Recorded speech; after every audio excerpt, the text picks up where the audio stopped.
I won $50 million in the Mega Millions lottery. In a frantic hurry, I scooped up my 3-year-old son and sped straight to the office to share the incredible news with my husband. Moaning. But the moment I reached the door, I overheard his passionate keep whispers, his voice mixed with his mistress's.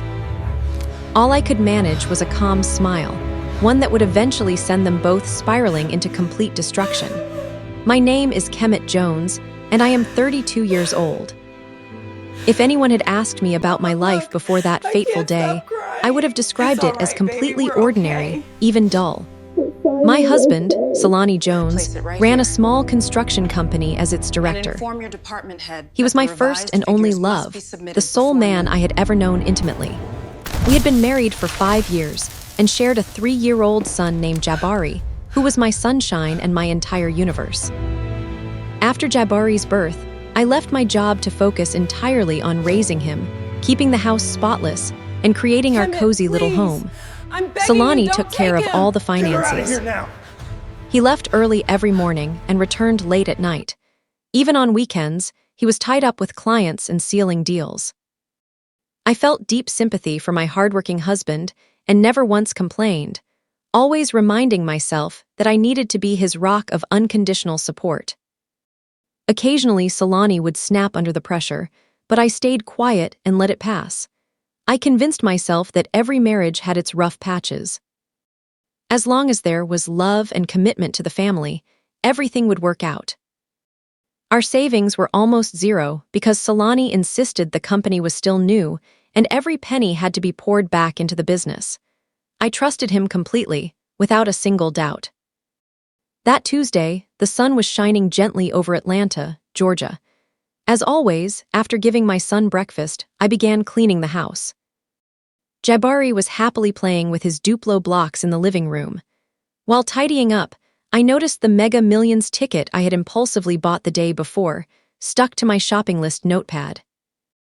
I had purchased it when I ducked into a small neighborhood liquor store to escape the pouring rain on my way back from the Kroger grocery store. An elderly lady selling the tickets looked so pitiful that she begged me to buy one for good luck. I had never believed in lotteries, but I felt sorry for her. So I quickly picked a quick pick ticket, choosing numbers tied to our family, my birthday, Solani's, Jabari's, and our wedding anniversary. Now, staring at it, I chuckled to myself. It was probably worthless, but something made me pull out my phone and check the official state lottery website, just for fun. The results from the previous night's draw popped up. I started reading the numbers aloud. 5, 12, 23. My heart skipped a beat. The ticket in my hand matched those exact numbers. Shaking, I continued. 34, 45, and the mega ball 5. Oh my God. Every single number matched. $50 million. 50 million. I tried to count the zeros in my head, but my hands trembled so violently that I dropped my phone. I sank onto the cold floor, my head spinning wildly. I had actually won the lottery. The first emotion wasn't joy, it was pure shock that left me feeling nauseous. I took a deep breath, and a wild euphoria suddenly surged through my chest. I began sobbing uncontrollably. My God, what unbelievable luck. I was rich. My son would have an amazing future. I would buy us the most beautiful home, enroll him in the finest international school, and Solani, my husband, would never have to work so hard again. The weight of the company, the debts, everything would vanish. He wouldn't come home irritated anymore. We would finally be happy. I pictured Solani's face lighting up with joy when he heard the news. He would pull me into a tight hug, overwhelmed with happiness. My years of sacrifice and love could now help him achieve his biggest dreams. I couldn't wait another second. I had to tell him immediately. I grabbed my purse, carefully tucking the ticket into the inner zippered pocket. I lifted Jabari into my arms. The little boy looked at me, confused but excited. Jabari, sweetie, let's go see Daddy.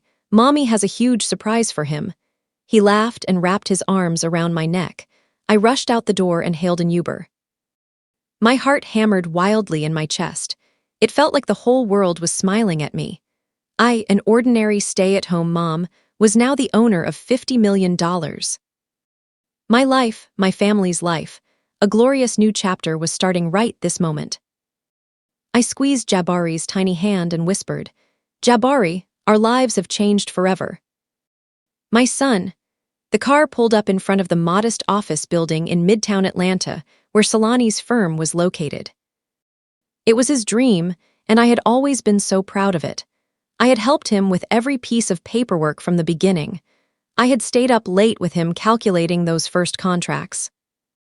Carrying Jabari, my heart racing, I walked inside. The young receptionist who knew me well smiled warmly. "Good morning, Kemet. Are you here to see Mr. Jones?" I nodded, trying to sound calm even though excitement bubbled inside me. "Yes, I have some fantastic news for him. He's in his office. Does he have a visitor?" The girl hesitated. "It looks like it, but I haven't seen anyone enter. Should I announce it to you?" "No, don't bother," I said, waving my hand with a bright smile. "I want to surprise him. Just keep working." I didn't want anyone interrupting this perfect moment between us. I wanted to see Solani's face with my own eyes when I told him we had $50 million.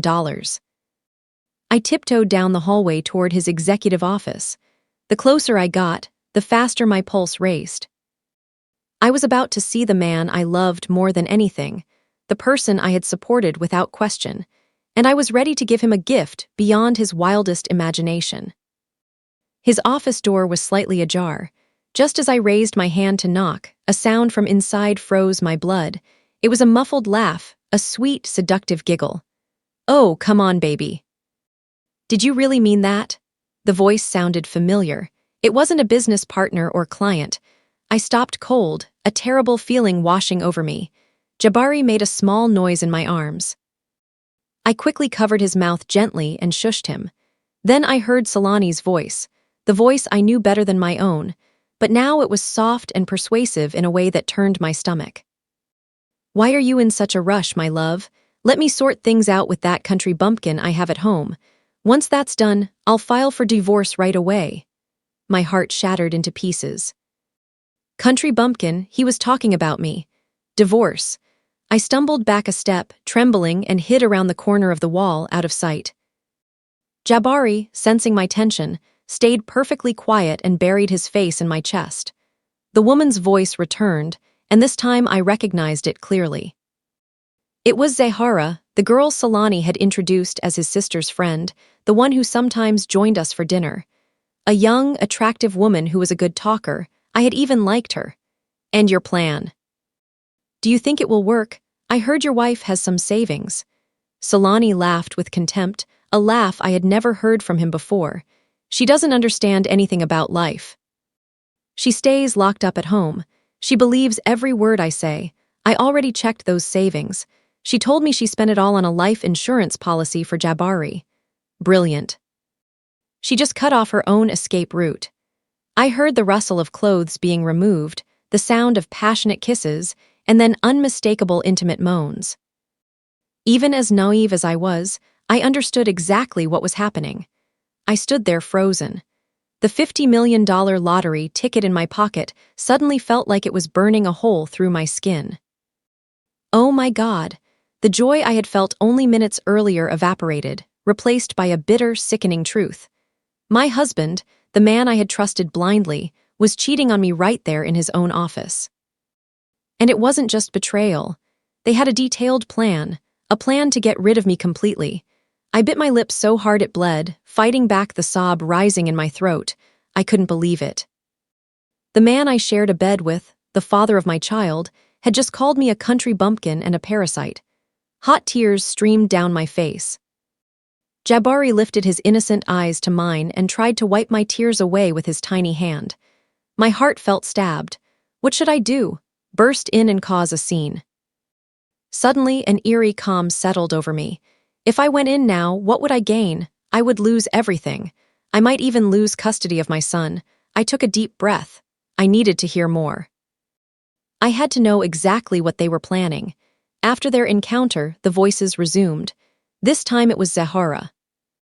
"Solani, that plan about the $50,000 fake debt for the company, do you think it's safe? I'm scared." Solani reassured her smoothly. "Don't worry, my love. The accounting manager is completely trusted. The fake ledgers, the loss reports, the massive debt. It's all ready. In court, I'll claim the company is on the brink of bankruptcy. Kemet knows nothing about finances.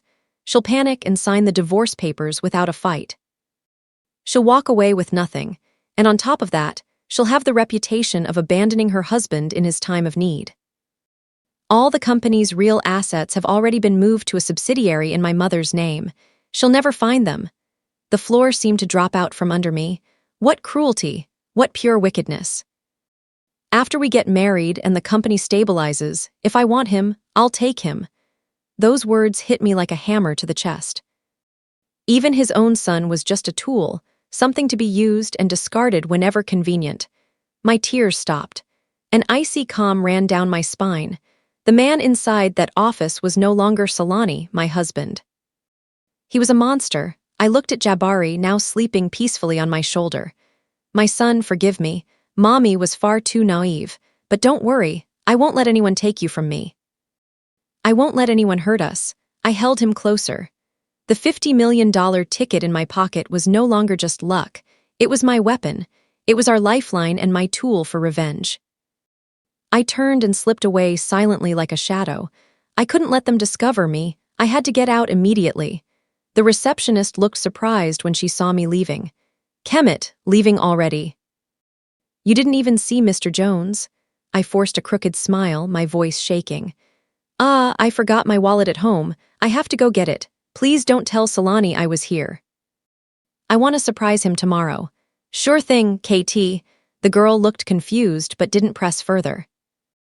I rushed out of the building, called another Uber, and the moment I sat in the back seat hugging my son, the sobs burst out. I cried for my own foolishness. I cried for the love that had just died. I cried for the cruelty of the man I had once called my world. The car drove away, carrying a woman who had died inside and another who was rising from the ashes of betrayal. His plan involved a fake $50,000 debt. I had $50 million. Seriously, Solani, you picked this fight. Now we're going to play, and I'll play with you until the bitter end.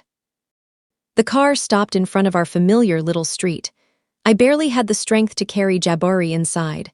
My whole body shook, not from tiredness, but from overwhelming shock. I paid the driver with unsteady hands. I stumbled into the house and gently laid Jabari in his bed, removing his shoes and covering him carefully. Looking at his peaceful, angelic face, I couldn't hold back any longer. I ran to the bathroom, locked the door, and turned the faucet on full blast to cover my cries. I sat on the cold floor, clutching my chest, and wept like never before. The tears burned hot and bitter. I cried for my fate, for 5 years of love that turned out to be nothing but a lie. The man I had trusted with everything, the one I was ready to hand a fortune to, was in bed with another woman.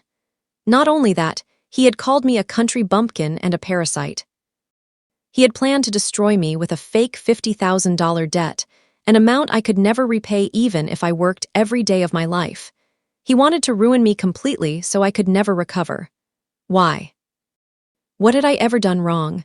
I had stayed home, cared for our son, cooked, cleaned, and kept the house perfect. I had saved every single penny and never bought anything for myself. It was all for him, for our son, for what I thought was our struggling company. And in his eyes, all my sacrifice was just the work of a parasite. Suddenly, I remembered the $50 million ticket and his pathetic $50,000 plan. What an irony.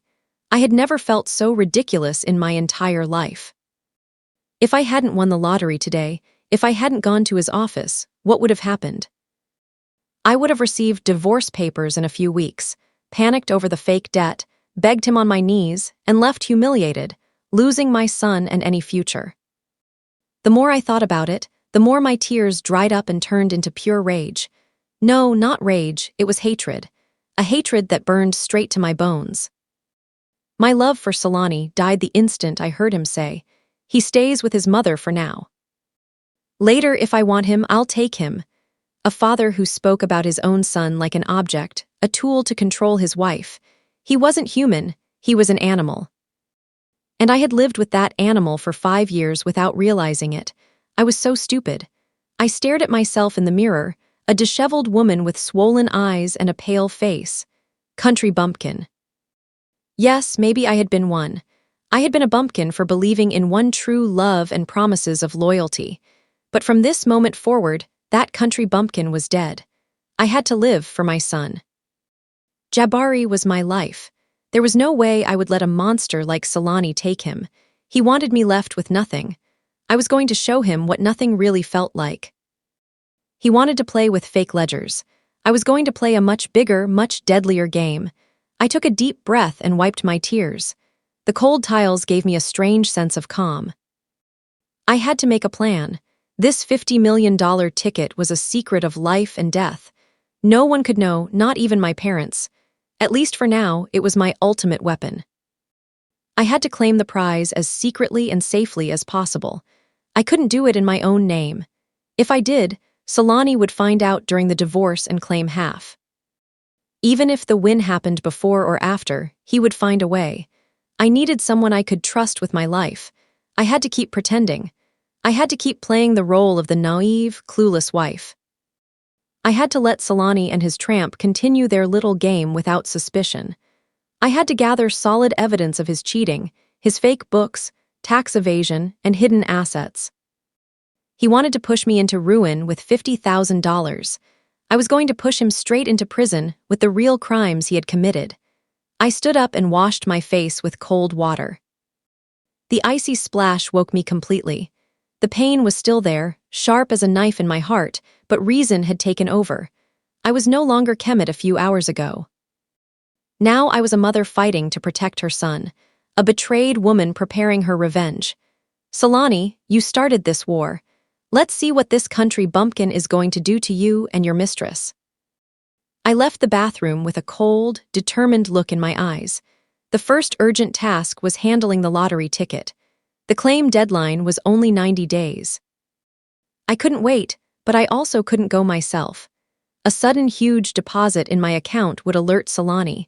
He was my husband and already digging into my finances for the divorce. Any move could raise suspicion. I needed absolute trust. My parents came to mind. My father was honest and simple, but he sometimes talked too much. If he knew his daughter had 50 million, he might accidentally boast to neighbors or be tricked by Solani if he visited our hometown. That left my mother. My mother had worked hard her whole life. She had little formal education, but she was careful, discreet, and loved me more than anything. She would never betray me. Yes, only my mother could help. I waited until nightfall. Solani came home as usual, grumpy, tossing his briefcase on the couch and loosening his tie. I had a hell of a day at the office. Is dinner ready? Yes, I mumbled, pretending exhaustion. Dinner is ready, go shower and eat. He glanced at me, noticed my slightly swollen eyes, and asked, What's wrong? Have you been crying? My heart skipped, but I had my answer ready. I touched my forehead. I think I'm coming down with something. I've felt sick since this afternoon. Do you mind if I take Jabari and stay with my mother in Jacksonville for a few days? I need fresh air and her home cooking. It was a test. If he stopped me, he wanted to watch me. If he agreed, he still believed he controlled me completely, and my absence would give him more time with his mistress. Solani frowned briefly, then nodded. Yes, maybe. Go rest for a few days so you feel better.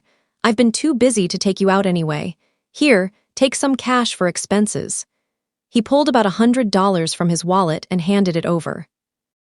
I took the money with trembling hands, lowering my face to hide the disgust in my eyes. My money, me who would soon have 36 million after taxes, I had to accept his scraps. It was humiliating, but I told myself to hold on. The next morning I packed bags for myself and Jabari. I wore my oldest clothes and took a Greyhound bus to my hometown. It was a small rural community in Florida, about a 3-hour drive from Atlanta.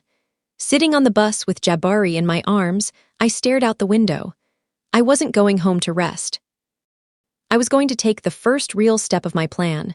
The moment my mother Safia saw me and her grandson, she beamed with joy and rushed to greet us. My daughter, why didn't you call ahead? Where's Solani? He didn't bring you. I felt a little sick, so I came to spend a few days with you. I waited until night when my father went to a neighbor's fish fry and Jabari was asleep. It was just the two of us in the small kitchen. I knelt and hugged my mother's legs, crying real tears this time. "Mama, Solani betrayed me. He has a mistress." My mother dropped the soup ladle in shock. "What? Solani, such a good man." I shook my head, tears flowing. "He's not good, Mama, he's a monster. He's with Zahara. That girl he said was his sister's friend. I caught them in the office. They're planning to divorce me and stick me with a $50,000 debt, so I leave with nothing and he can take my son." My mother staggered against the counter, her face pale. She knew I would never lie about something so serious. A mother's fury exploded. "My God, that scoundrel, that animal, with a wife and son like you. I'm going to Atlanta right now. I'll tear that woman's eyes out and confront that worthless husband of yours." "No, Mama," I stopped her quickly. "If we make a scene now, I lose everything, including Jabari. Mama, I'm begging you. You have to help me. Only you can save me and my son." I pulled an object wrapped in layers of paper from my shirt pocket, the lottery ticket. I placed it in her hand. "Mama, I won 50 million in Mega Millions." My mother's eyes widened. She stared at the ticket, then at me. She thought I was delirious from shock. "KT, my daughter, what are you saying?" I cried harder. "It's true, Mama. God didn't abandon me. I won 50 million, but I can't claim it myself. If Solani finds out, he'll steal everything. Mama, you're the only person I trust. You can claim it for me, put it in your account. This money is for me to start over and fight for Jabari. You have to keep it secret. Don't tell Daddy." "Don't tell anyone. Can you do that, Mama?" My mother, trembling, took the ticket. She could barely read, but she recognized the 50 million figure. Her gaze shifted from shock to compassion and then to fierce determination. She was a woman too. She understood her daughter's pain. She nodded firmly. "Yes, I will. Rest easy. This stays between us and God. I won't let anyone steal a penny from you. I'll claim the money. Tell me exactly what to do." I hugged my mother tightly. The two of us, two black women in that tiny kitchen, now shared a secret that would change our destinies forever. I explained every single step in detail. She had to call the state lottery headquarters, schedule an appointment, bring her ID, and request anonymity if possible. She would ask for a bank transfer. I had already prepared a new prepaid burner phone, and the next morning I would take her to open a fresh account at a credit union Solani would never suspect. The money, about 36 million after taxes, would sit safely there until I needed it. After 3 days in my hometown, having given my mother the most important mission of her life, I took Jabari and returned to Atlanta. My mother went to the lottery office wearing a face mask and full disguise. Everything went smoothly. The money was deposited. I breathed a huge sigh of relief. The weapon was loaded. It was time to return to the battlefield. I made sure to arrive home late, after Solani was already back. I wanted to look like a tired, fragile wife after the trip. As soon as I opened the door, I saw Solani on the couch watching ESPN. He didn't even stand to hug his son. He just glanced at us and asked, "You're back." Feeling better, I picked up Jabari, pretending I could barely walk. "Yes, I feel a little better now." Jabari missed home and didn't sleep well. I set Jabari down, and he ran to his father asking to be held. Solani picked him up reluctantly, gave him a quick kiss, and put him back down. "Go play over there so Daddy can watch TV." My heart ached at the scene, but I controlled my emotions. I quietly carried the suitcases to the bedroom. Solani followed and closed the door. I tensed, thinking he wanted something, but he didn't. He stood with arms crossed, looking serious. "Key," he said in a grave tone, "sit down. I need to talk to you." I pretended to be confused and worried. "What's wrong, honey? The company has problems again." Solani sighed deeply, the same rehearsed sigh I had seen many times. "It's very difficult, honey. I'm going to be honest. Our biggest clients canceled their contracts. The materials we imported are stuck at customs, and I can't find the money. I'm about to go bankrupt." I widened my eyes and covered my mouth. My acting was so convincing it surprised even me. "My God, how did that happen?" What are we going to do, honey? Solani stared at me searchingly. I've borrowed money everywhere. I've asked all my friends. Now only the bank is left, but they want collateral, and our house is still mortgaged. He paused dramatically. I heard life insurance policies for children are very good. They protect against illness and build money for college. I looked up with tearful eyes, sobbing. I was going to tell you when you were in a better mood and work was going well. I didn't know the company was this bad. I don't have anything left. I spent it all, honey. What? Solani shouted. He grabbed my shoulders and shook me hard. What are you saying? What did you spend it on? It was thousands of dollars. I told you to save it for emergencies. The physical pain was nothing compared to the pain in my heart. I cried and stammered my story. It was for Jabari. He was sick. I felt so bad. I made a mistake, didn't I, honey? I'm sorry. I just wanted to secure our son's future. For a split second I saw relief, and maybe even joy, flash in Solani's eyes. He believed it. He believed his stupid wife had just destroyed her own safety net. That money, now in insurance, was practically untouchable for divorce. Everything was going exactly as he planned. He released me and sighed. My God, what have you done? That money was supposed to save the company. Why didn't you ask me first? Now we're really finished. He paced the room, grumbling. He was finishing his role as the struggling, dedicated husband.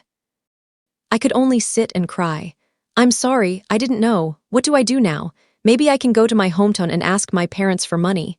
Forget it, Solani cut in immediately. Your parents in rural Florida have nothing. Even if they sold all their land, it wouldn't be enough. It's done. There's nothing we can do. He sat on the bed looking completely defeated. All you know is how to stay at home. You have no idea how cruel the world is. Just leave it. I'll figure it out. With that, he grabbed his jacket and left. I'm going out for some air. Being here is making me nervous.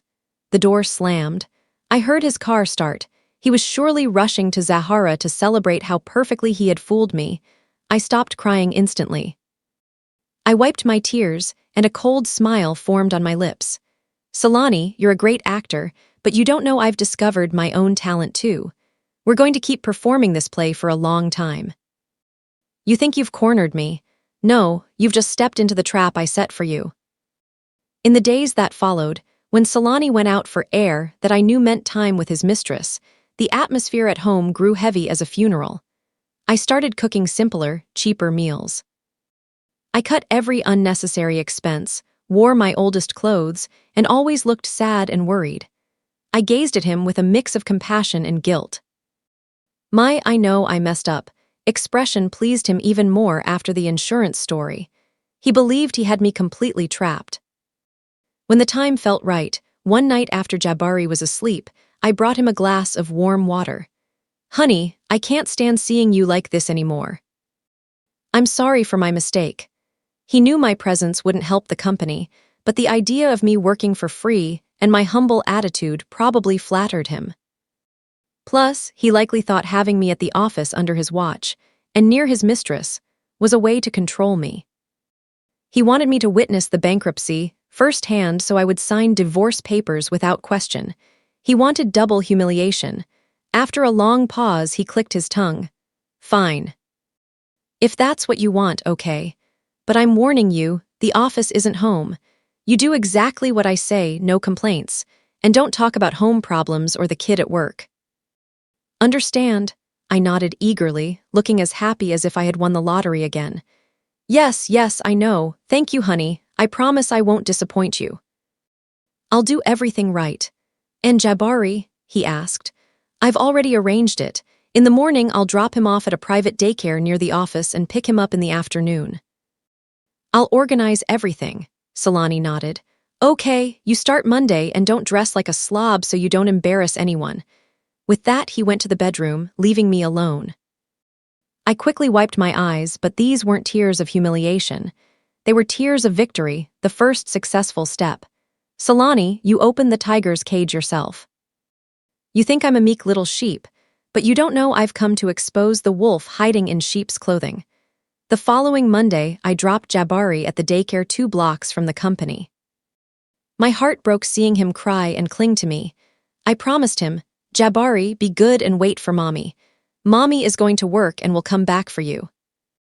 Mommy promises to give you the best life ever. I deliberately chose my oldest clothes, a yellowish white shirt and faded black pants. I pulled my hair into a plain bun and wore no makeup. Looking in the mirror, I had the perfect picture of a country bumpkin. I had to keep that image alive. When I entered the company, my heart pounded. The same receptionist saw me and looked shocked. I forced a smile. Hi, starting today I'm coming here to work. Mr. Jones got me a position doing cleaning. Her eyes widened, and her expression turned to pity. Obviously, Solani had already spread the touching story of the bankrupt director whose wife had to work for free to help with debts. Solani came out of his office, and he wasn't alone. Zahara stood beside him in a tight wine-red designer dress that showed off her curves, wavy hair, perfect makeup, and expensive perfume. The two of them looked like a power couple, while I stood in the corner looking like the maid. Solani cleared his throat and clapped for attention. Staff, I want to introduce you to Kemet, my wife. As you all know, the company is going through some difficulties. He launched into his dramatic speech. Kemet has offered to share the burden with her husband and help us. She'll handle small tasks like serving coffee, making photocopies, and cleaning. If you need anything, just ask her. All eyes turned to me, curiosity, pity, and a touch of contempt. I lowered my head humbly. I count on your help. Then Solani turned to his mistress. Zahara, you're my assistant and the most capable person here. Can you give Mrs. Jones her instructions? For a workspace, she can use that small table in the archive corner. Zahara smiled sideways, the smile of the victor that only I understood. She approached in her dazzling red dress and extended a hand with bright red nails. Hello, I'm Zahara, the director's assistant. It's a pleasure to work with you from now on. If you don't understand anything, just ask me. Don't be shy. The way she stressed you and director's assistant was pure provocation. I took a deep breath, shook her soft hand with my rough one, and said, Thank you, I'll try my best. My job began exactly as Solani described. I was nothing more than the office maid. I arrived early to clean desks and fill water coolers. When everyone came in, I served coffee and tea to each person. Solani and Zahara first, of course. KT, Zahara would call, legs crossed at her desk. My coffee today must be a perfect espresso. I don't drink just anything. KT, photocopy these documents, 20 copies each. And hurry, Director Solani has a meeting in 10 minutes. Solani was even colder. He stayed distant and treated me like the lowest employee. He had no problem calling Zahara into his office and slamming the door. Sometimes when I brought water, I heard their laughter inside. I had to wait outside. Once Zahara emerged with swollen lips and a crooked collar. She looked at me defiantly. I clenched my teeth and endured every humiliation. Every insult I swallowed today would become a knife I would drive into them later. I worked in silence, cleaning and serving. I deliberately acted clumsy and slow so they would despise me even more. But I wasn't only cleaning. My eyes and ears were always alert. I observed who was friends with whom, who complained about whom, and my main focus was the accounting department where the head accountant, Mrs. Aliner, worked. The office wasn't large, about a dozen employees. Accounting had 3 people, recent graduate Mia, accountant Dennis, and the manager Mrs. Aliner. She was around 40, a sturdy woman with a serious face and few words. She had been with the company since the beginning. At first I was worried. Solani had told Zahara the accounting manager was a trusted man. If Mrs. Aliner was helping him fake the books, I would have no chance. But I decided I had to get close to her anyway. I used my old tactic, sincerity and a pitiful poor me attitude. Every morning, besides coffee for Solani and Zahara, I prepared herbal tea for Mrs. Aliner. I noticed you coughing a bit. Drink this to soothe your throat. Mrs. Aliner looked surprised but accepted with a nod. Thank you. At lunchtime everyone left to eat out. I stayed behind with a simple Tupperware of white rice, steamed vegetables, and a fried egg. I did it on purpose. Mrs. Aliner also brought her own simple lunch. I glanced at hers and saw it was equally modest. I approached. "Mrs. Aliner, enjoy your meal. My food isn't fancy, but I brought some pickled okra my mother sent. Would you like to try some?" I offered her a small jar. Her gaze softened. "You have a hard life, taking care of your son and now working here too. The company has been difficult lately." She sighed. I seized the moment, eyes filling with tears. "Mrs. Aliner, is the company really doing that badly? I'm so worried. Solani comes home irritated all the time. Sometimes he doesn't even come home. I'm scared. What if it really goes bankrupt? I don't know how my son and I will survive." I wanted her to see me as trustworthy yet completely ignorant about money. I also noticed the growing tension between Mrs. Aliner and the Solani-Zahara pair. Zahara, as the director's mistress, often marched into accounting giving orders. "Mrs. Aliner, why is this budget taking so long? Director Solani is waiting." Or, "Aliner, my advance for expenses hasn't been approved yet. Don't you know I'm busy?" Mrs. Aliner, older and a veteran, felt insulted by the young woman's arrogance. She would turn red but swallow her pride. "I know. When it's ready, I'll call you." I was nearby cleaning and saw everything. After Zahara left, Mrs. Aliner muttered, "Self-important brat who thinks she's somebody. What a lack of respect." I knew my chance was there. Mrs. Aliner was not Solani's confidant. She worked for the paycheck but despised him and his mistress. She hated how Solani treated me, his lifelong wife. A few days later, I stayed up late on purpose. I told Solani Jabari had a fever and I had left him with a neighbor. I needed to finish cleaning. Solani nodded. He was in a rush to leave with Zahara. Soon the office was empty except for Mrs. Aliner and me. She looked at me with pity. Men always put their careers first. "Don't think about it too much. Come on, eat." She didn't say more. Her computer restarted, but instead of the usual loss report, it opened a file named Goldmine XLSX. Mrs. Aliner had forgotten to close it. My heart raced. I glanced at the door. She was still in the coffee area. Trembling, I grabbed the mouse and clicked. It opened. My vision blurred. These were not loss reports. Signed contracts, real income, money transfers to an account under Cradle and Sons LLC.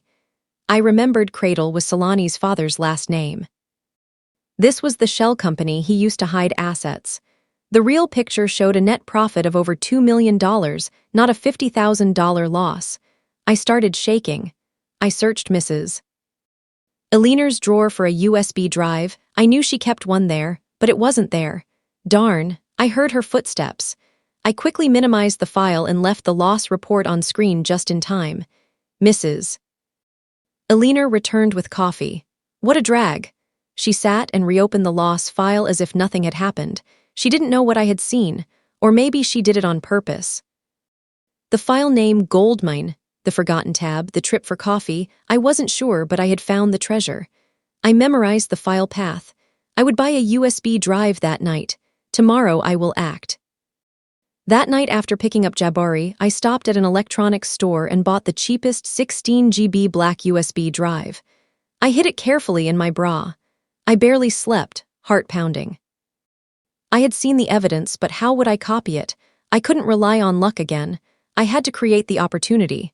I needed a reason for Mrs. Aliner to leave her desk long enough for me to copy the heavy file. The next morning I arrived with a plan. I had a small bottle of water hidden in my cleaning bucket. I continued my usual tasks, watching like a predator. Zahara seemed tired and gave fewer orders. Solani was constantly on the phone, looking worried. At lunchtime, most people left. Zahara stayed at her desk complaining of fatigue. Solani had already gone out. I waited. Half an hour later, Solani returned, saw Zahara slumped over and looked concerned. "What's wrong?" "Feeling sick," Zahara pouted. "I'm tired, my blood sugar is low." Solani said, "Let's get you some chicken noodle soup, I'll take you."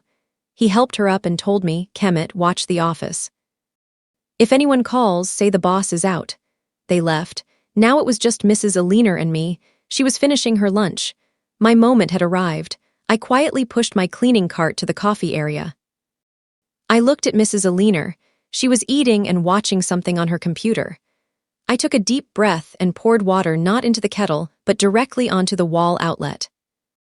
A sharp crack, a blue spark, and the smell of burning. The circuit breaker tripped. The whole office went dark. Mrs. Aliner screamed, almost spilling her food. My God, what was that? I ran over, face pale. This time the fear was real. Mrs. Aliner, I was plugging in the kettle and it sparked. It smells like burning. I'm so scared. Mrs. Aliner panicked at the thought of an electrical fire. Girl, I told you to be careful. Where did it happen? She grabbed her phone flashlight and rushed to the coffee area. I pointed to the still-smoking outlet. A spark jumped out there. That scared me so much. Don't just stand there, go flip the main breaker by the entrance. Hurry, she ordered while trying to remove the burnt plug. This was perfect. She was busy in the coffee area. I had to go all the way to the door. Yes, I'm going. I grabbed my phone, turned on the flashlight, and ran to the electrical panel. I pretended to be confused. Mrs. Aliner, there are so many switches. I don't know which one.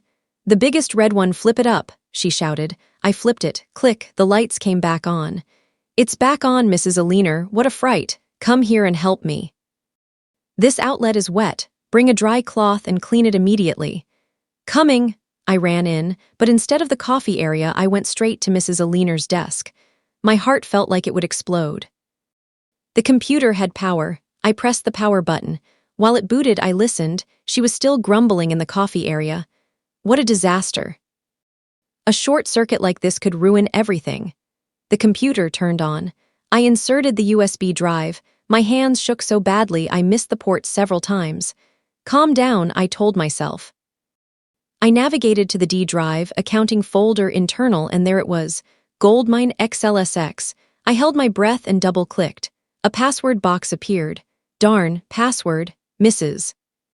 Aliner was about to come back. I panicked. I scanned her desk. A yellow post-it on the monitor read, Santi's B-Day 15. I tried variations. Incorrect. I looked at her calendar, December 25 marked in red. I typed 12/25. Incorrect again. Kemet, why are you taking so long? Where's the cloth? Mrs. Aliner's voice was getting closer. I was desperate. I remembered she was careful. The password had to be something unforgettable. The file name was Goldmine. What reminds someone of gold? Money, power. I heard her footsteps. I yanked the USB drive out. I had failed. I grabbed the first cloth I saw. Here I am, I was looking for it. Mrs. Aliner looked at me. Why is your face so pale? What a mess. Get out of the way. She sat down, double-clicked the Goldmine file. The password box appeared. I stood behind her, holding my breath. She typed quickly. I couldn't see the keys clearly, but I caught the shadow. Aliner 1978, the year of her birth. The file opened. Fortunately, I didn't lose the data, she muttered, then closed it. I stood paralyzed. I had the password, but I had lost the chance. I couldn't repeat the trick. The outlet was ruined. I felt defeated. I worked the rest of the day in torment, but fate hadn't finished with me. Late afternoon, Zahara clutched her stomach again. Solani rushed over. Feeling sick, want to see a doctor. If I go home and rest, I'll feel better. Can you take me? Solani nodded and told accounting. Mrs. Aliner, the quarterly reports can wait until tomorrow. Zahara and I have to leave, you lock up. All right, Mr. Jones. They left. The other employees followed soon after. About 10 minutes later, I inserted the USB drive again. Right-click paste. The progress bar started, 10%, 30/50. The file was huge, over 300 megabytes with scanned contracts. 70/90, suddenly I heard footsteps in the hallway. Who could be back? I panicked. I wanted to pull the drive, but the copy wasn't finished. If I yanked it now, the file would corrupt. The footsteps stopped at the door. A key turned. Click, the door opened. It was Mrs. Aliner. She had returned. I froze beside the computer with the progress bar glowing in the middle of the screen and the USB drive plugged in. Mrs. Aliner looked at me, then the screen, then the USB. Her face changed color. What are you doing, KT? Her voice trembled. I didn't know what to say. I was finished. She would scream and call Solani. I stammered. The progress bar hit 100%. Copy complete. Mrs. Aliner saw the message. Her expression was a mix of anger, fear, and something else. Desperate, I knelt. "Mrs. Aliner, I beg you, please don't tell Solani. She raised her hand for silence. She checked the hallway, no one, then closed and locked the door. "Get up," she said coldly. "What do you want that for? Tell me the truth. You already know everything, don't you?" "About Solani and Zahara." I was stunned. You know," Mrs. Aliner laughed bitterly. "In this company, who does know? Only you, the one he thinks is stupid. I came back because I forgot my phone." But it seems I returned at the right time. "Mrs. Aliner," I cried, "I beg you, he is so cruel. He wants to divorce me and leave me with a $50,000 debt. Him and Zahara. I have to save myself. I have to save my son." Mrs. Aliner looked at me for a long moment and sighed. "I know. I've worked here a long time. I know exactly what kind of man he is. He uses me to falsify books and evade taxes. I've looked the other way for the money, but I'm also a woman and I'm disgusted by how he treats you." She bent down, removed the USB drive, and handed it to me. "Take it. Pretend I didn't see anything. Pretend I never came back today." I couldn't believe it. "Just go," she said firmly. "Take that and don't come back to work starting tomorrow. With this in your hand, you don't need to pretend to be the cleaning lady anymore. And don't say I helped you. I don't want trouble. My help is a way to redeem some of my own guilt." It was her. She had purposely left the password visible that morning. I looked at her, tears flooding my face. "Thank you, I'll be eternally grateful. Don't thank me, go quickly." She pushed me toward the door. "And use that intelligently. Don't let him know you have it until the very last moment." I nodded repeatedly. I grabbed the USB drive, my most precious weapon, and bowed to Mrs. Aliner. Then I ran out of the office as if my life depended on it, clutching my and my son's salvation to my chest. I had the evidence. "Now, Solani, wait for me." After that night, I never returned to the company. The next morning, I called Solani in my usual weak, trembling voice. "Honey, I'm sorry. I'm not coming back to work at the company anymore." Solani shouted. "What's wrong now? You just started and you're already complaining." "No, it's not that. Yesterday Zahara insulted me. She called me a parasite and a hindrance. I felt so humiliated. I can't take it anymore. I'd rather stay home taking care of our son, please." I knew he would never ask Zahara if it was true. Hearing that I felt humiliated and was withdrawing on my own, he could only be happy. "Fine, do what you want," he hung up. So I returned to my role as stay-at-home mom, but my mind was elsewhere. I made several copies of the USB drive. I sent one to my mother to keep in her safe deposit box. I hid another inside an old stuffed bear of Jabari's, and a third I encrypted and stored in an anonymous cloud account. The weapon was ready. I was only waiting for the right moment, and it came sooner than expected. Solani started coming home more often, but only to grab things. He took his best suits, expensive cologne. He was openly moving out. Zahara, as I suspected, was pregnant. She stopped coming to the office as much. Solani told me he had to travel constantly for work, but I knew he was in another apartment caring for his pregnant mistress. One day I was feeding Jabari applesauce when Solani walked in looking furious. Strangely, he didn't shout. He sat on the couch and stared at me. "Kemet, I need to talk to you." I jumped up, pretending to be startled. "Yes, is it something important?" He went straight to the point. Perhaps he thought I was already so defeated that he didn't need to pretend anymore. "I want a divorce." Those two words, even though I had prepared 1,000 times, still stabbed my chest. The pain was real. "Oh, what are you saying?" I dropped the spoon. Solani laughed with the same cruel smile I had heard in the office. "You heard me. Divorce. I don't feel anything for you anymore. Living with you is hell." I jumped up, voice trembling. "You don't feel anything anymore? Hell, how dare you? What about our son?" Solani shrugged.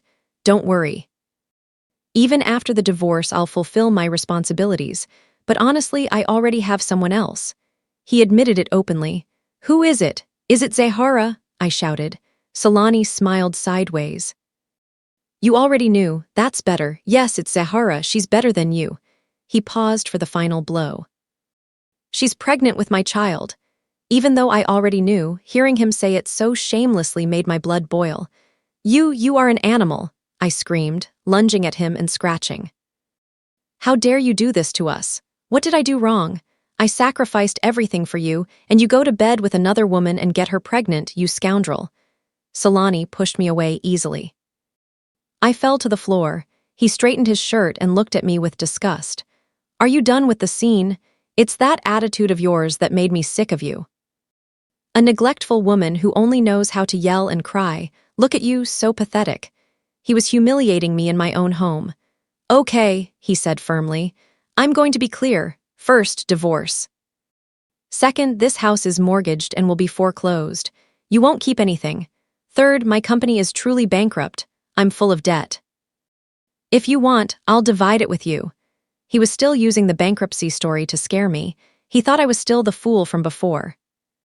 I sat on the floor and cried convulsively for the 5 years of my youth wasted on a dog. I cried for my own stupidity. "I don't want anything. I won't sue. I don't want debts. I just want—" I raised my tearful eyes to him. My greatest performance was beginning, the one that would decide my son's future. I crawled across the floor and grabbed Solani's legs. A humiliating act I never imagined doing, but I had to do it perfectly. I had to play the role of a completely defeated, cornered woman. "Honey, please, I beg you. You say you have someone else, another child. I accept it." I sobbed, face covered in tears. I nodded repeatedly, looking relieved like a castaway finding a life raft. Agreed to everything. "Prepare the papers, I'll sign." "The papers are already prepared." He coldly tossed a stack onto the table. The mutual consent divorce agreement already had his signature. He pointed to the clause, "No shared assets exist. No shared debts exist. The minor son Jabari remains under the custody of the mother Kemet. The father Solani is exempt from paying alimony." It was even crueler than his original plan. He didn't even say temporarily. He wrote exempt to free himself completely. "Sign." He threw the pen at me. Trembling, I took it. Tears fell again, but this time they were tears of happiness. He, with his arrogance and cruelty, had just given me the greatest gift. He had signed his own sentence. I signed Kemet Jones. My signature was firm and strong. Solani snatched the paper, checked it, and smiled with satisfaction. "Great! Now gather your things and the kid and disappear. The bank is coming to foreclose this week. I don't want them to find you here." He lied without blinking. The house was being paid with his company's real money, but he wanted me gone fast. "I'll be at family court the day after tomorrow at 9 a.m. Let's get this over with." He turned and left without even glancing at the room where his son was playing. The door slammed. I stayed on the floor. The crying stopped. I slowly stood and dried my tears. A cold smile appeared on my lips. "Solani, you played your part. Now it's my turn to take the stage." I walked into the bedroom and hugged Jabari tightly. "Jabari, my darling son, we're free. Come on, my love. Let's pack. We're going to a much better place." My son looked confused, then smiled. His smile was my sunshine. Yes, I was going to give my son the best life ever, with my 36 million and with his father's complete downfall. On the day of the hearing, it was pouring rain in Atlanta, as if the sky wanted to wash away the last traces of my 5-year marriage. With Jabari in my arms, I deliberately wore my oldest clothes and huddled by the courtroom door. Solani and Zahara arrived later. He was driving a luxury car I had never seen. He opened the door for Zahara like she was royalty. Zahara wore an elegant maternity dress, sunglasses, and an arrogant expression. Her belly was clearly showing. They walked past me. Solani didn't even look at his own son. He glanced at me and said harshly, "Get in. Let's get this over with." The mutual consent hearing was fast. The tired-looking female judge reviewed the file. "Kemet and Solani, have you thought this through?" We both answered. "Yes." The parties agree that the minor son Jabari stays with the mother Kemet, and the father Solani is exempt from paying alimony. No shared assets or debts exist. Is this correct? My heart sank at exempt from alimony, but I lowered my head and mumbled in a trembling voice, "Yes, it's correct." Solani answered clearly, "Correct, Your Honor." Zahara, sitting in the back, smiled sideways. Her smile felt like needles. Laugh now, darling, because soon you'll cry. The judge struck the gavel. The court approves the divorce agreement. As of today, you are no longer husband and wife. Boom. The dry sound ended everything. I left the courthouse with Jabari in my arms. Solani and Zahara walked ahead, whispering and laughing as if they had shed a heavy burden. He didn't even turn to say goodbye to his son. I stood in the rain, hugging Jabari tightly. I was free, a 32-year-old woman betrayed by her husband, left with nothing, a child in her arms in the pouring rain. This was the exact image Solani wanted to see, and it was the image I gave him. But he didn't know that in the pocket of my old coat was a brand new burner phone, and in my mother's bank account sat $36 million. I didn't return to the cheap rental room I had moved into after leaving the house. No, that place was only part of the act. I took my son and called a luxury Uber to the most exclusive Atlanta suburb, a high-rise condo complex overlooking the Chattahoochee River. The driver kept glancing at me in the rearview mirror, a disheveled woman with a small child heading to one of the most expensive places in the city. But I didn't care. I had used my money, well, my mother's money. I had asked her to buy the luxury condo in her name. I paid almost $1 million for it. I needed a completely secure place for me and my son, 24-hour security, controlled access, somewhere Solani would never imagine I could live even in his wildest dreams. Stepping into the new apartment felt like entering another world. A spacious 3,000-square-foot condo with luxury furnishings and stunning river views. Jabari, who had only known our small house, shouted with joy and ran everywhere. I set him down on the warm wooden floor and went to the bathroom. I stood under the powerful shower, scrubbing as if I could wash away every dirty trace of the past year. I cried tears of pure relief. That night I ordered the best takeout. I didn't check prices. I bought mountains of new toys for Jabari. I threw away all my old clothes. I called my mother. "Mama, I'm divorced now." Her voice sounded relieved. "Yes, thank goodness you're free, my daughter." "And now, what are you going to do?" I looked at the glittering Atlanta skyline through the huge window. The lights sparkled like diamonds. "Mama," I said in a cold, determined voice, "now is when I start. I'm not going to let them live in peace. I'm going to take everything back. I'm going to make them pay." I hung up. I opened my laptop and the USB drive Mrs. Aliner had given me. It was time to find the right person, someone who hated Solani as much as I did. My revenge plan had officially begun. The first name on my list was Malik, the former partner Solani had bragged about one drunken night, boasting how he had pushed him out of the company. I didn't know much about Malik. I only remembered Solani saying the company had been co-founded by both of them. Malik handled the technical side and was professionally excellent, while Solani managed sales. When the company started making real profit, Solani used accounting tricks to trick Malik, forcing him to sign fake debt documents and pushing him out empty-handed and in debt. It sounded painfully familiar. Apparently, I wasn't his first victim. I couldn't search for Malik myself. If I started asking questions and word reached Solani, he would suspect immediately. An ex-wife looking for her husband's old partner. Why? I decided to use the money. I found a reliable private detective agency online and paid a large fee for complete, confidential information on Malik, the former founding partner of Solani's company. My request was clear: speed and total secrecy. 3 days later, I had a thick dossier on my desk. Malik, 42 years old. After being betrayed by Solani, he went bankrupt. His wife left him. He now owned a small metal fabrication workshop in Lithonia, Georgia. The workshop was losing money and drowning in bank and lender debts. He was cornered. Perfect. A man with nothing to lose is the most dangerous ally.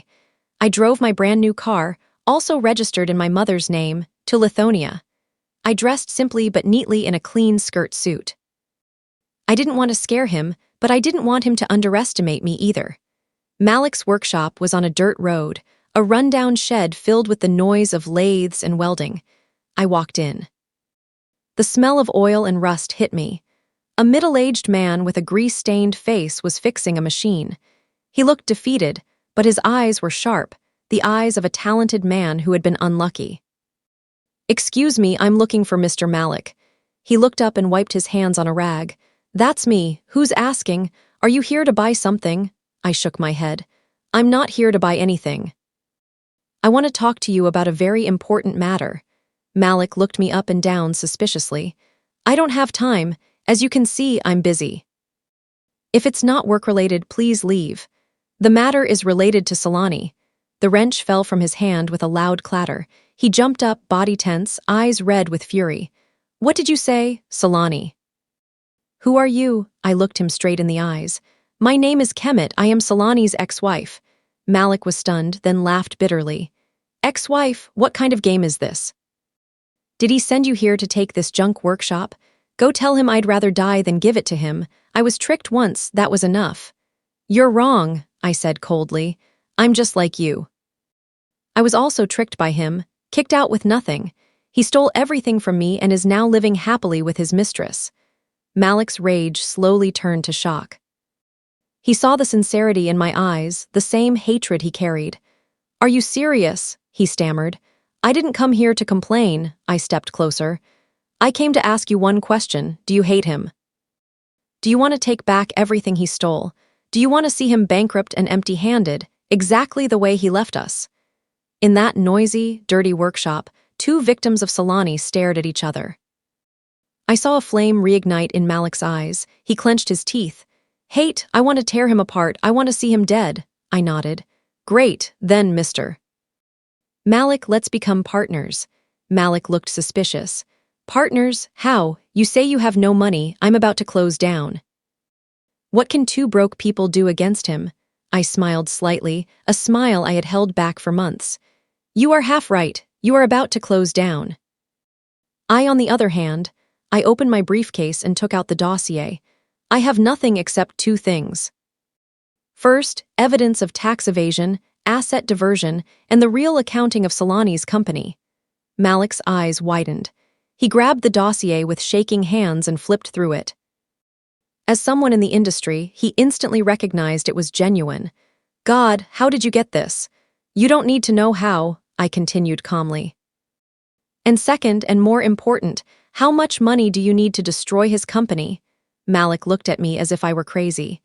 "The Salani of today is stronger. He has contacts. Destroying him is no joke. It takes serious money." "How serious is it?" I asked directly. "You know the technical side and production. You know his strengths and weaknesses. Tell me." Malik took a deep breath. The flame in his eyes grew. "We can't compete on small things. We have to take a faster, stronger path. His products come mostly from China, old, cheap models. But the market now wants high-quality Japanese products. If we secure an exclusive distribution contract with a major Japanese brand, use new technology to produce better items at competitive prices, we can steal all his big clients. For that we need a modern factory, new production lines, and most of all capital, money to negotiate with Japanese partners and pay off the debts of this workshop." He paused, almost shouting. "At least $500,000 is the minimum." He said the amount was like a test, expecting me to faint. I remained silent. 500,000. In my plan, that amount was already budgeted. I looked him in the eyes. "Agreed, I will give you $500,000. The workshop seemed to freeze. Are you in your right mind?" "500,000, where are you getting that?" I didn't waste time. I took out my phone, opened my mother's credit union app, hid the total balance, and showed him I could transfer funds. "Mr. Malik, I don't have time for jokes. I have the money. Where it comes from, you don't need to know. You only need to know it is clean money, and it is for our revenge." I continued, "I'm not handing you cash. We will create a new company. You choose the name. You, with your experience, will be CEO and run all operations. You will have 20% of the shares. I will be the anonymous investor with 80%. I won't interfere in your expertise." I only want weekly financial reports and one final goal. Solani's company must go bankrupt. I handed him the contract I had already prepared. Everything was planned. This 500,000, I pointed to the contract, will be transferred as soon as the new company is formed. 250,000 to pay your debts and build the new factory. 250,000 to negotiate with the Japanese partners. Can you do it? Malik read the contract quickly. The terms were fair and clear. To a drowning man, a golden lifeline had appeared. He raised his head, eyes filling with tears not of weakness but of long-suppressed rage. Kemet, he clenched his fists, do you trust me that much? I don't trust you, I said coldly. I trust your hatred. I believe a talented man stabbed in the back by his best friend, who stole everything, including his wife, will never forget that debt. I am investing in your hatred. Don't disappoint me.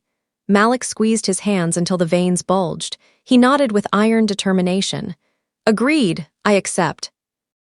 I, Malik, swear to you that I will use this 500,000 in my own life to drag that scoundrel Solani to hell. I will make him kneel and beg. I nodded. Great. Then choose the company name. Malik thought for a second, looked at me, then out at the workshop. Phoenix LLC, we, the two of us, will rise from the ashes. Phoenix, I repeated to myself. An excellent name. I extended my hand. It's a pleasure to meet you, Director Malik. I hope we have a successful partnership. Malik shook my hand firmly. The handshake of two betrayed people sealed their alliance. The chess game had begun. The first and decisive move was made. 6 months passed in the blink of an eye. My life now looked completely different, something the old Kemet from 6 months ago would never have dared to dream. Jabari and I lived in our luxury condo with total security. I brought my parents from our hometown to live with us. At first they were shocked, thinking I was involved in something illegal. I explained carefully. I didn't tell them about the lottery. I only said I had used my last savings, money my mother had given me as a dowry, to invest with a trusted friend. Seeing my secret business grow, they believed me. They stayed home caring for Jabari, taking him to and from an international daycare. Seeing my son happy, speaking fluent English, and my parents healthy filled my heart with warmth. I was no longer the neglected country bumpkin. I started taking care of myself. I practiced yoga, went to the spa, read books, and studied finance and investing. I didn't want my 36 million sitting idle. I wanted it to grow and become the strongest shield for my life and my son's future. But one part of my mind never rested. The revenge plan unfolded exactly as I predicted. Malik was a true phoenix. With the opportunity, he rose spectacularly. With the 500,000, he worked like a machine. He cleared all debts, rebuilt the workshop, and flew to Japan. With his talent, technical knowledge, and fierce determination, he convinced the Japanese partners and signed an exclusive distribution contract for their newest high-tech product line. Phoenix LLC started quietly, but it was like a sharp knife aimed at the heart of Solani's weak spot. Every week Malik sent reports. I read them like an exciting revenge novel. First week, Phoenix begins operations. Solani hears the news and laughs with his staff. That broke Malik still hasn't learned. He borrowed a few bucks and wants back in. Let's see how long he lasts. First month, Phoenix launches its first product, superior quality, modern design, priced slightly higher than Solani's, clients notice.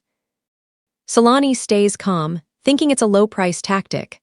Third month, Malik uses old contacts and his reputation to win his first major contract, one of Solani's biggest clients. Solani gets irritated, calls the client, insults him, threatens him, but it's useless. The client tells him directly, Malik's product is better, the warranty is faster, and the service is excellent. Why would I buy yours? Fifth month, the real storm. Phoenix launches a trade-in program.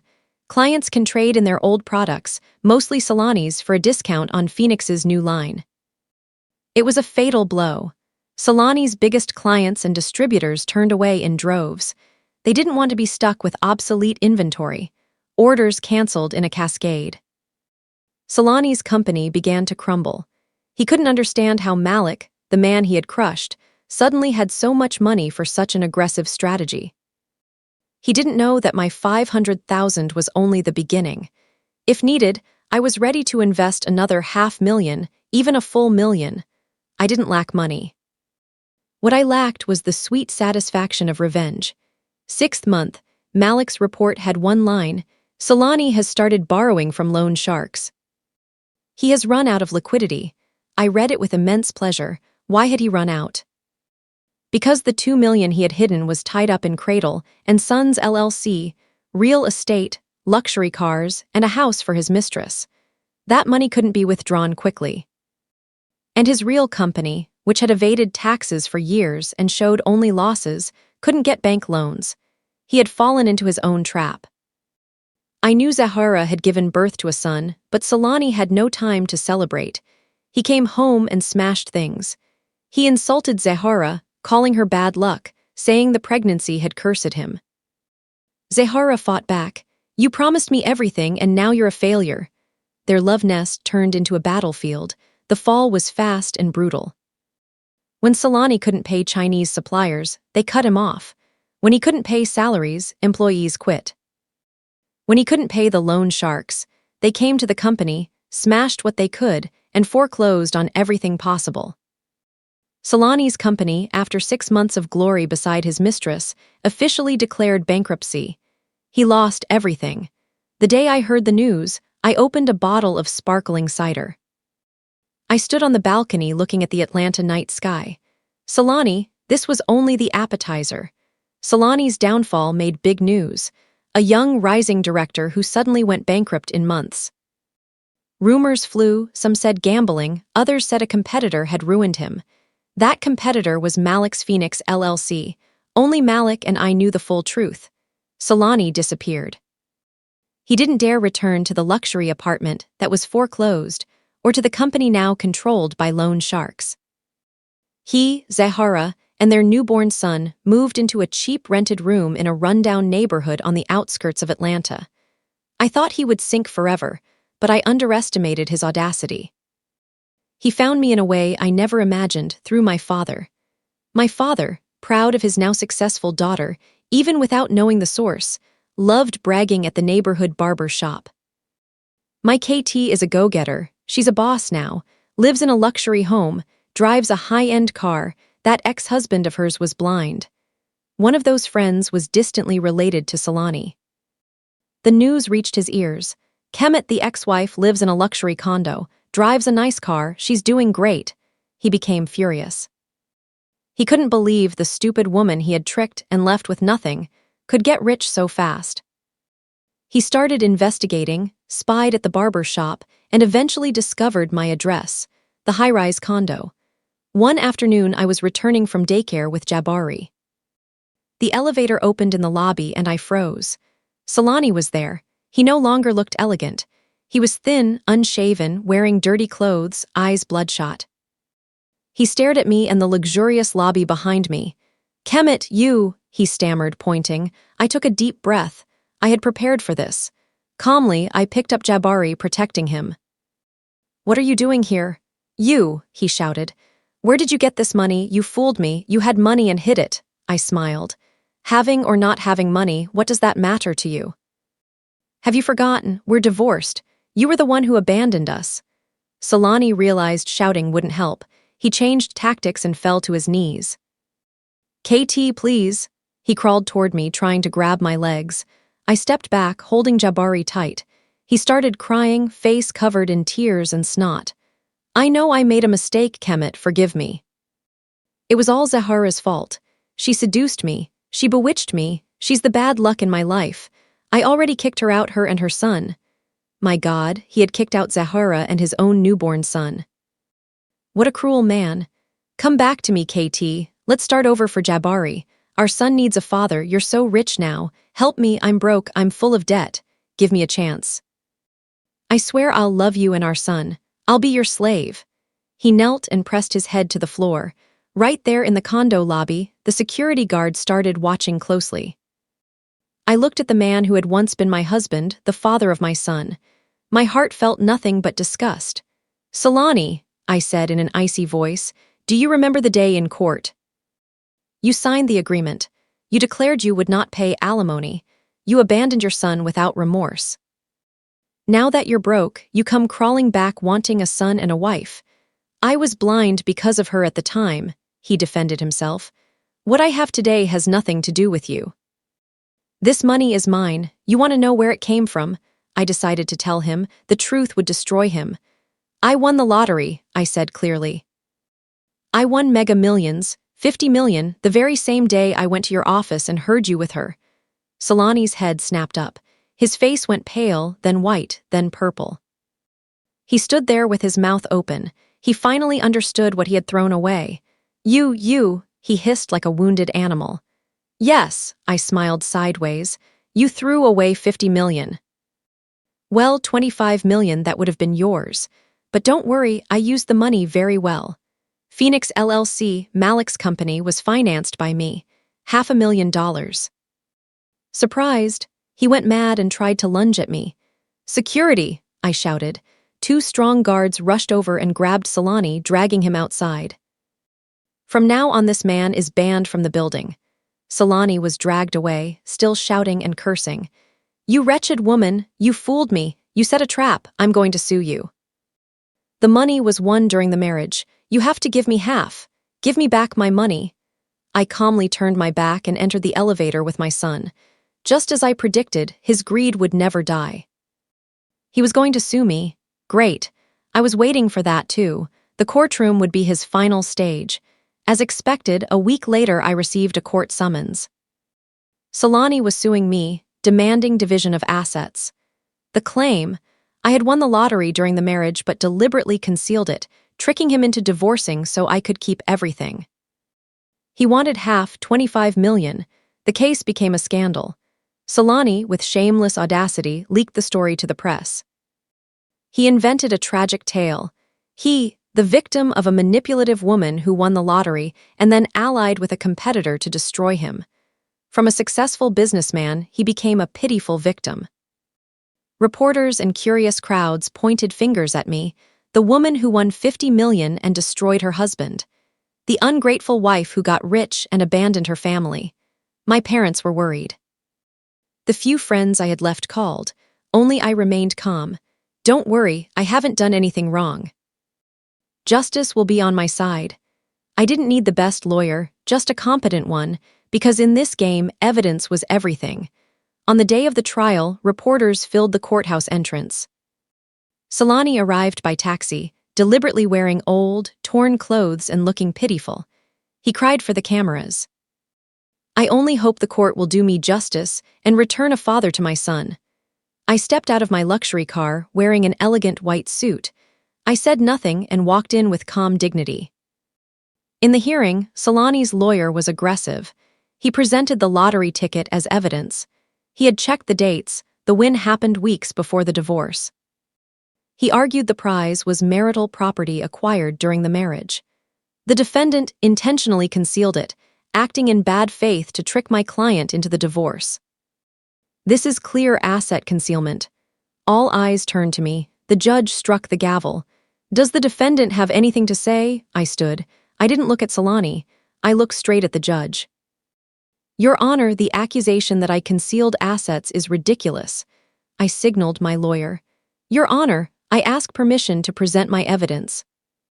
It is true I won the lottery, but I concealed it because I discovered a shocking truth. The person who was really concealing assets was not me. I pointed directly at Solani. It was him, Solani, the room murmured. Solani startled. Does the defendant have evidence? The judge asked. I do, Your Honor. I asked permission to present it. The USB drive with the goldmine file was connected. The large courtroom screen lit up. All of Solani's real company accounting appeared. Contracts, real income, expenses, and the money flowing to the shell company Cradle & Sons LLC. Your Honor, I said firmly, this is the real accounting of Mr. Solani's company. While he told me the company was on the verge of bankruptcy with a $50,000 debt, the truth is he had a net profit of over $2 million. That money was transferred to Cradle & Sons, a family company in his father's name. Is this not asset concealment before divorce, Your Honor? Solani's lawyer jumped up. I object. This evidence was obtained illegally. I smiled coldly. Illegally, or was it his head accountant, a person with a shred of conscience, who provided it to me? I protected Mrs. Aliner with the lie. Solani's face turned white as a sheet. He was trembling, but I wasn't finished. Your Honor, he claims I concealed assets. Then I ask, what was the plan to create a fake $50,000 debt to force me into a divorce with nothing? I pressed play on an audio file. The words, that country bumpkin with a $50,000 debt, leaves with nothing echoed, followed by the moans and victorious laughter of Solani and Zahara. It was the recording I had secretly made outside his office door. Solani collapsed into his chair, defeated. He knew he had lost. The judge struck the gavel, face serious. Does the plaintiff have anything else to say? Solani couldn't speak. Your Honor, I delivered the final blow. Mr. Solani's asset concealment and deception are clear. The court will surely dismiss his petition, but I have something more. I looked at Solani one last time. All the evidence of his company's tax evasion, totaling hundreds of thousands of dollars over 5 years, has already been sent in full to the IRS and the FBI's Economic Crimes Unit. What? Solani screamed. At that moment, the courtroom door opened. 2 federal agents walked in. We are from the Economic Crimes Unit. We ask Mr. Solani to accompany us to give a statement regarding qualified tax fraud. Handcuffs clicked onto Solani's wrists right there in front of the press, in front of me. He no longer shouted. He just stared at me with pure hatred and despair. I turned my back and walked out. In this game of chess, I had won. After that trial, Solani's life ended. His case was front-page news. He was no longer the betrayed businessman. He was the tax fraud baron, the man who deceived his wife and son. The image of him in handcuffs, face twisted, was shown everywhere. He was sentenced to a long prison term for tax fraud and document forgery. A year later, I decided to visit him in prison for the first and last time, not for forgiveness, but to close the chapter forever. Hello, Solani. He looked at me through the glass, eyes empty. Did you come here to laugh at me? No, I shook my head. I came to tell you why you lost. You didn't lose because of me. You lost because of your own greed and cruelty. And you lost because Phoenix, the company that destroyed you, was founded by me. I was the one who gave Malik $500,000 to start it. I am the owner.